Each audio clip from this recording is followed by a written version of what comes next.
I think these are cultural norms across the West. White people as a group can be insulted, often quite viciously. Fragile, privileged, weak, sinful, immoral, toxic, they need to be abolished and dismantled and discriminated against. And there's lots of quite sharply aggressive language that's routinely whiteness is pathological narcissism. Whiteness is a parasitic condition. These are real articles that were published in academic journals. So there's a lot of that. If I were to talk about any positive strength or dynamic related to white people, I would likely face severe backlash for doing so. So this is a category that at least the culture in academia, and I think beyond, is that you can say very harshly critical things up to a very aggressive things about them.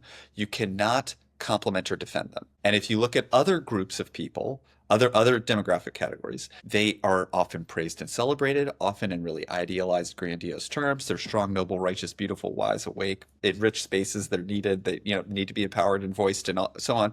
But to talk about any negative or trends or dynamics in those groups is seen as unacceptably racist. That framing of you can only say bad about one and you can only say good about the other, that is splitting, and it's broadly internalized throughout our society. If you say something in the other categories, people lose it. They cannot tolerate it. And I think that that schema has been very deeply internalized, yes, in the mental health field, but I think well beyond it. And it's that framing that's the primary vehicle for aggression. It's saying that this is an all bad category that it's forbidden to say anything positive about, and these other categories are these all good categories where it's forbidden to say anything negative about them. I'm wondering if you've seen any push to bring some of this ideology directly into the therapy office. Like you have a white client and it's important to educate them about their privilege and things like that. Yeah, there are people who say you need to do that in every session.